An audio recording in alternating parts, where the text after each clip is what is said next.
What's up YouTube? Today is day one of Nick Cheadle being back in the gym and being able to squat.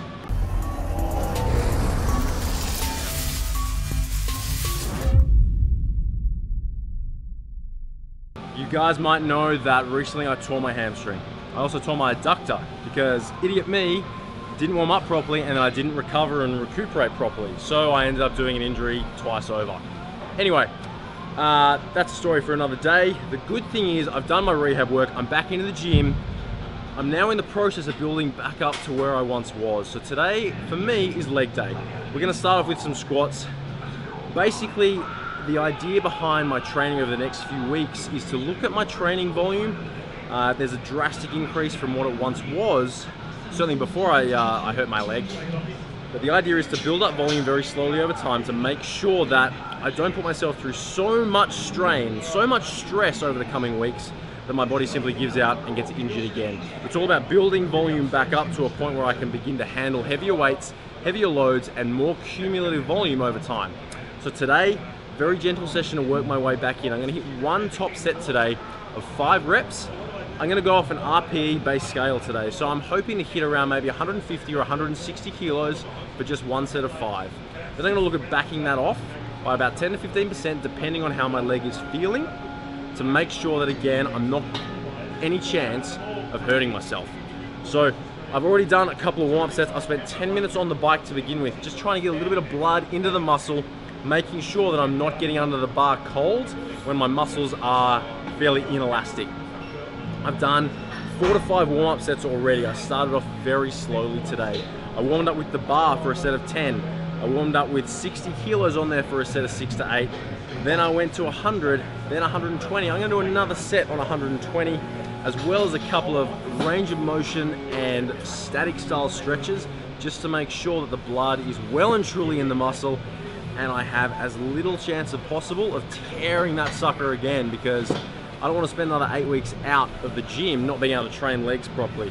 My meet is in about 12, which gives me not all that long to put together something half respectable to do in front of a whole bunch of people, basically. So I thought I'd bring you guys along for the journey, give you an insight into how I'm gonna look at increasing that volume once more and getting back under the bar and hitting hopefully 5+ plates aside on the big day. Exciting news too, because I finally got a pair of SBD knee sleeves that fit me. The last ones were a little bit small, took me legitimately 20 minutes to get on, but these bad boys are here to stay. And don't miss my custom lifting shoes either, because these bad boys are a one of a kind. Yeah, that's donuts on my Nike Romalios. How do you like them apples?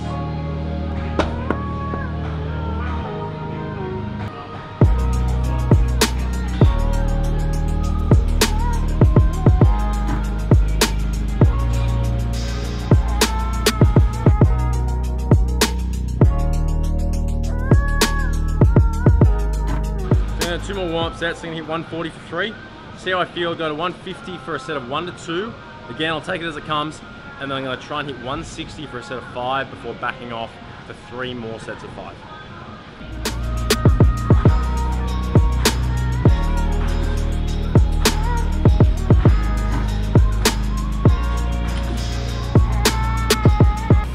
Coming back from injuries hard, hey. It's a constant nagging sensation of, am I okay?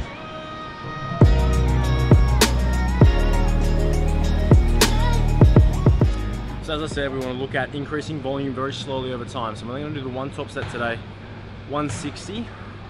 As Oscar very rightly just pointed out, I need to focus on controlling the eccentric portion and worrying less about the bounce at the bottom of the rep, simply because I want to try and protect my hamstring as best as possible. The last thing I want to do is hit the ground or hit the bottom of the rep with some serious speed, as I would have done before I hurt myself, and have something break down again. So really focusing on controlling that downwards phase. Still good acceleration out of the bottom of the hole, hitting that one solid set, and then we'll back it off to get a little bit more volume under my belt without necessarily pushing my leg to the extreme.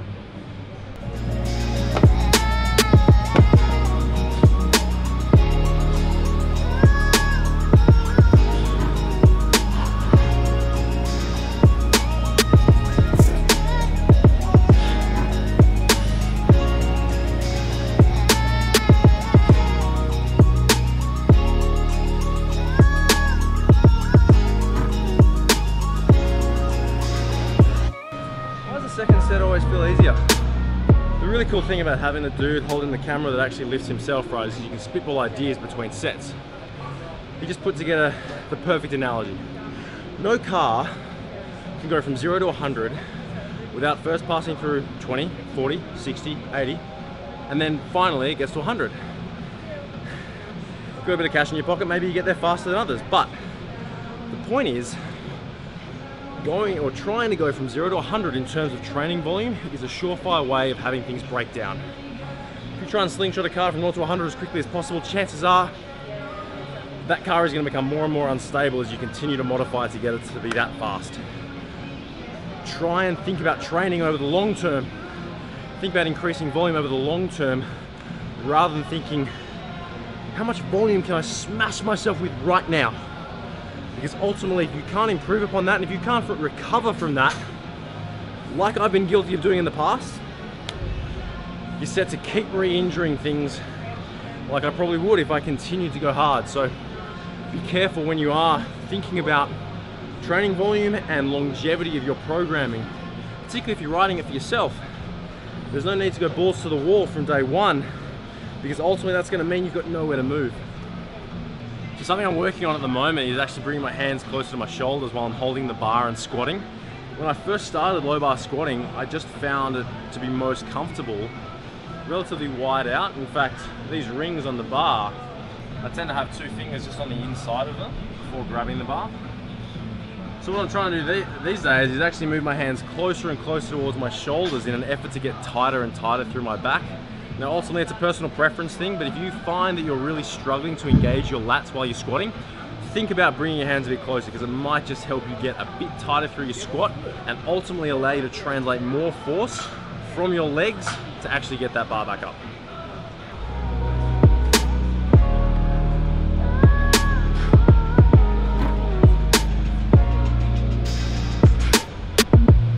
Okay, so the hamstring's feeling good. On to my next exercise now. We're doing a high bar pause squat. We're looking for a 2 to 3 second pause at the bottom of the rep.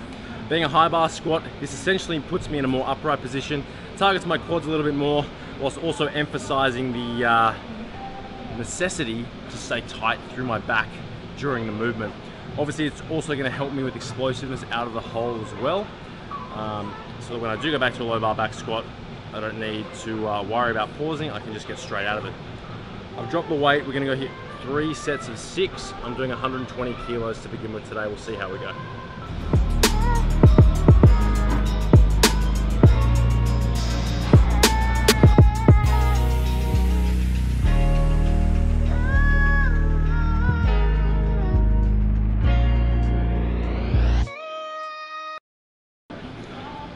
I'm not feeling strong today.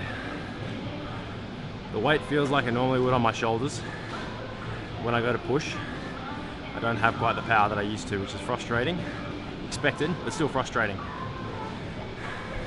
Plus, not to mention, with a pause squat, it's really important that you stay super tight at the bottom of the rep so that when the time comes to actually push back up, you've got a chance of getting there. My back is out of condition. I find there's nothing that can train your back quite like squats do.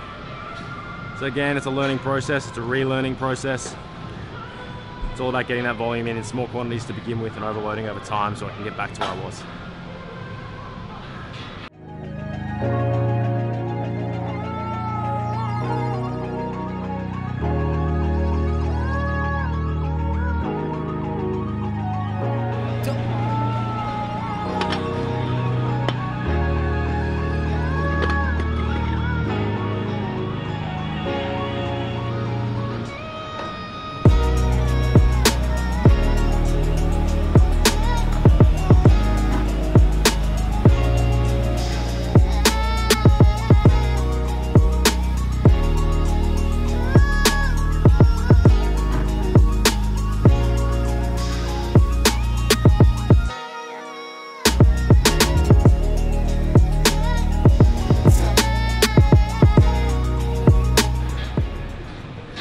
On the fields.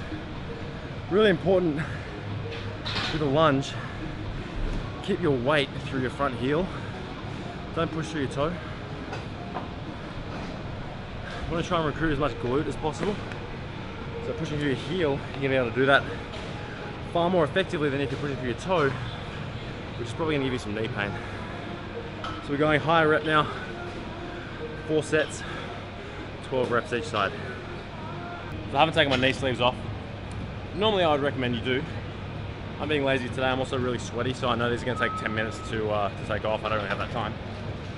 But also I wanna try and protect my leg as much as I can. So for now, while this feels super easy, I'm gonna add a little bit of weight, but keep the knee sleeves on. The squatting shoes, absolutely fine to train legs in entirely if you wish. Stay away from deadlifts and any form of deadlift, so stiff leg deadlift or anything like that where being up on your toes is essentially gonna throw you off balance.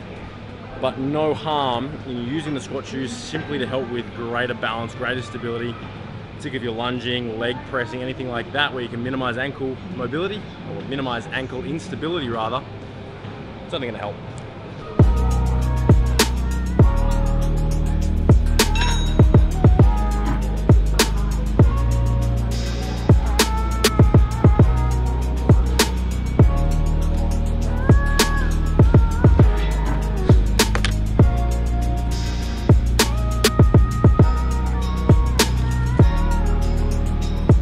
So back when I convinced myself that I couldn't squat because I had a weak back, it was a weak frame of mind really. But back when I learned how to lunge, and like lunge heavy, I learned how to effectively try and get the most out of the movement.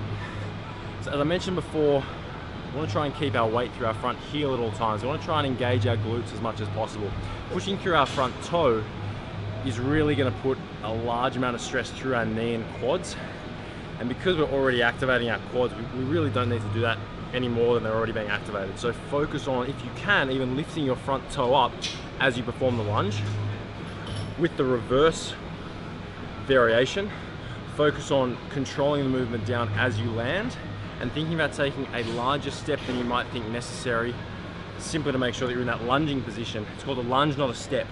So you need to make sure that, I mean, naturally as we step back, it's harder to step back, so you really need to think about throwing your foot back, and as you step back, think about actually tracking your leg out to the side slightly, just to help with balance and stability.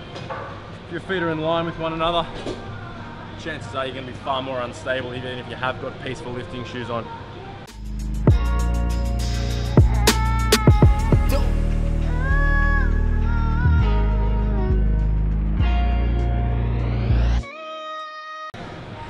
I like to get my knee to kiss the ground. Don't let it smash the ground, but I like to incorporate full range of motion. Control it, little kiss, straight back up. Again, powering through the front heel to recruit your glutes as much as possible.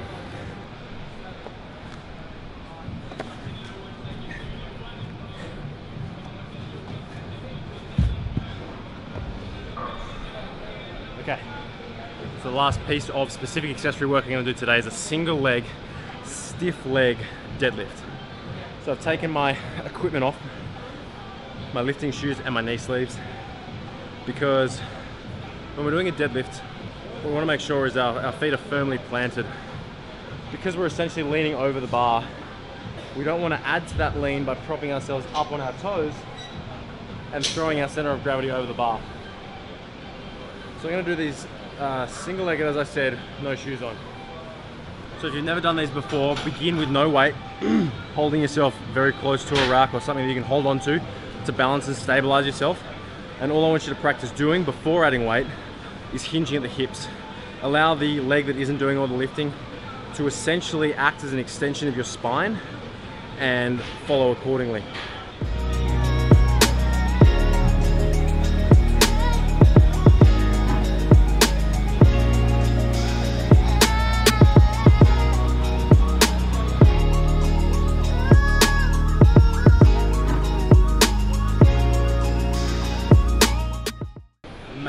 Like much, but ultimately it's putting a large amount of stress through the hamstring. You'll see that I've got a slight bend at the knee, because if we straighten our knee, chances are we're going to put all of that tension right through the very back of our knee, and that's not what we want to do. We want to try and hit our hamstring rather than hit the tendons behind the knee. Same thing either side. We're going to go for sets of 8. I'm going to hit one of these and then I'm going to add a little bit of weight in.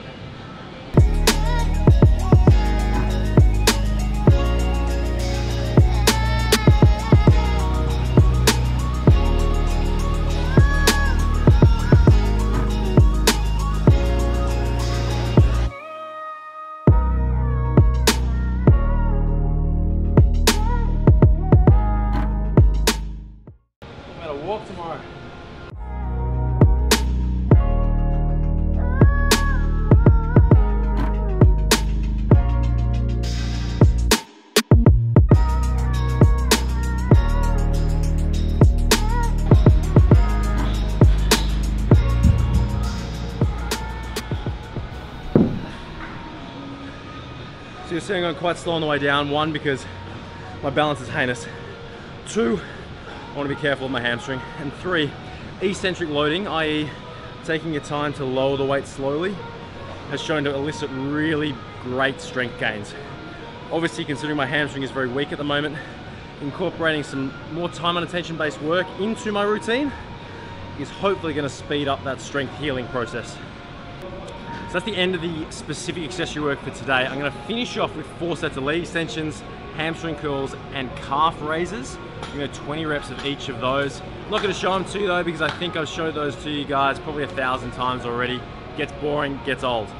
If you guys have any questions about my current programming, pop it below, and make sure you follow me on Snapchat as I continue to document the workouts I do on the way to the powerlifting platform. Again, any specific questions regarding powerlifting or strength training in general, pop them down below and I'll get back to you.